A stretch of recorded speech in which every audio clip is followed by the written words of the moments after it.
Un mec qui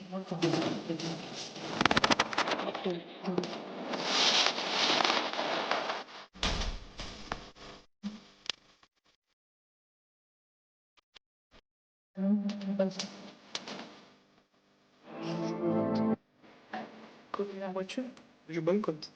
Un homme pour une pointure de chaussure inférieure ou égale à 40, je boycotte. Un homme qui donne son avis et qui critique des femmes, je boycotte. Un mec qui a grave des photos de lui sur Instagram, je peux pas. Je boycotte.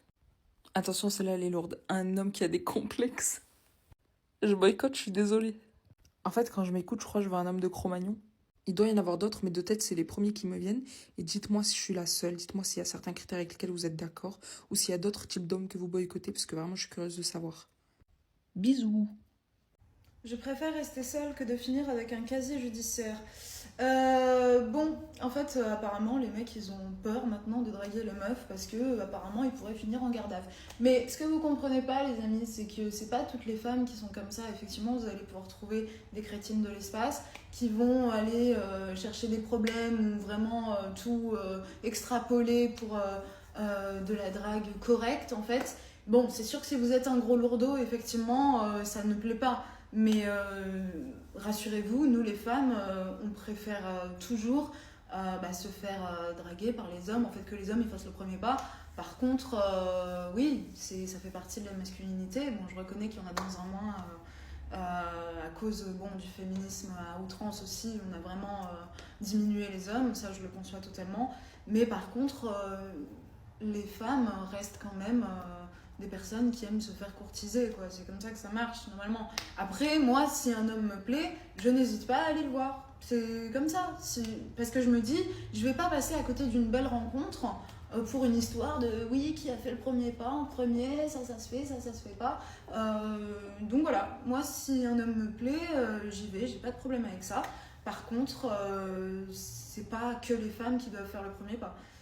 Donc voilà, il faut pas avoir peur de continuer à draguer les femmes, les amis, honnêtement. Il y a eu des débordements, il y a eu des abus, c'est pour ça en fait qu'il y a des restrictions maintenant. Mais c'est normal en fait, parce qu'on vit en France, on vit dans un pays où l'insécurité a genre explosé en fait. Donc voilà.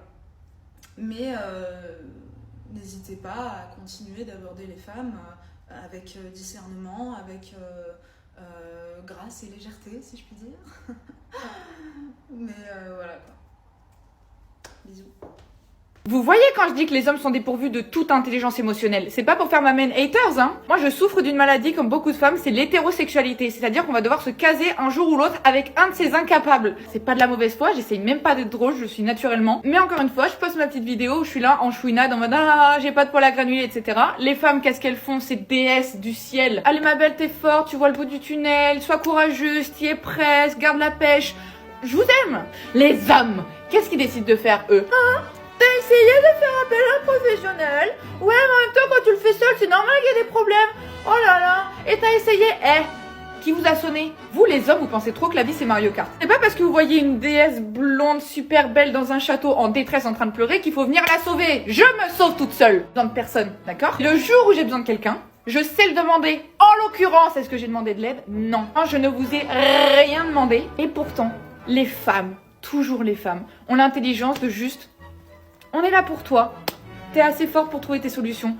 On t'embête pas, juste cœur. Il n'y a pas de « Oh mais ils essayent juste d'aider, ils sont sympas, pourquoi t'es agressive ?» Faut faire mieux. Je suis désolée mais je ne fais pas partie de cette génération qui vous brossera dans le sens du poil juste parce que vous avez fait un truc de bien qui ne servira à rien. Ça fait bientôt 2 mois que je parle plus avec mes parents. Donc qu'est-ce qui s'est passé pendant ces 2 mois? Alors déjà je vais parler un peu de mon ressenti face du coup à cette situation. En fait le moment où j'ai pris la décision que j'arrêtais vraiment tout contact avec eux, le jour même je ressentais juste de la haine en fait. C'est quand mon frère il était venu et qui m'avait dit du coup un peu tout ce que pensaient mes parents, tout ça. Ensuite je suis passée par la phase réalisation où j'ai passé clairement un long week-end à faire que de pleurer toute la journée. Parce qu'en fait je réalisais que là genre c'était vraiment fini avec mes parents, que là j'avais mis un stop genre pour toujours limite. Ça me faisait plus de la peine parce que en fait je me disais que si j'ai plus mon mari et sa famille, en gros genre j'ai plus personne, vraiment de très proche. Et puis même parce que je me suis toujours dit, enfin un jour mes parents ils vont réaliser que ce qu'ils font c'est pas bien, ils vont se remettre en question et tout. Là je réalisais que ils se remettront en fait jamais en question, ils seront toujours pareils, ils changeront jamais. Genre là je les réalisais encore plus à quel point ils étaient mauvais. Du coup genre ça m'a fait trop de la peine parce que j'essayais d'idéaliser un maximum genre le futur et tout. Je me disais voilà bon mes parents ils vont changer, ils seront super cool avec mes enfants et tout. Et en fait quand je vois que non ils vont pas changer du tout, ils vont jamais se remettre en question et que justement ils vont refaire les mêmes erreurs sur mes enfants. Déjà moi en fait quand j'étais petite, j'ai déjà eu beaucoup d'histoires avec la famille de ma mère et de mon père qui fait que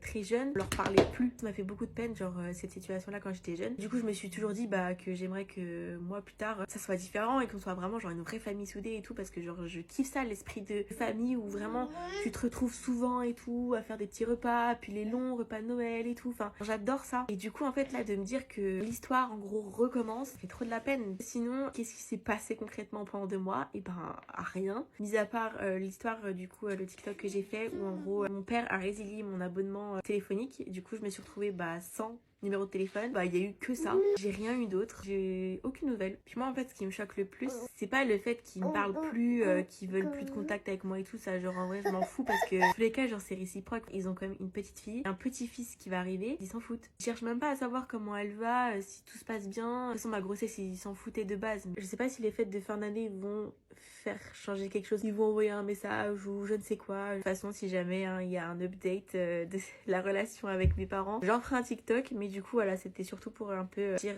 mon ressenti face à cette situation qui du coup voilà ça ne change rien à mon quotidien et à ma vie. Tu voulais sortir en boîte? Non, Comment ça non? je voulais pas sortir en boîte. C'est un menteur, tu me dis. Ah bébé, il y a beaucoup de bouchons. Ah ouais, attends Rosie, c'est pas mieux que tu restes à Orléans? Ça veut rien dire. Moi j'ai pas envie de sortir. Hein. Mais t'es un menteur. Moi je savais, voilà, je jure sur la vie de ma fille, si t'auras dit Stani, je suis trop fatiguée, je reste à Orléans. Je regarde ta ubication, t'es en boîte. Non. Jure sur la vie de Malika. Moi, s'il y a du travail, j'y vais. Comme les meufs, non? Arrête de jurer sur la vie de Malika, s'il te plaît. Parce que moi j'ai pas peur, parce que je sais que ça va rien arriver à sa vie. Donc là, tu m'embrouilles pourquoi? Je suis même pas allé en boîte.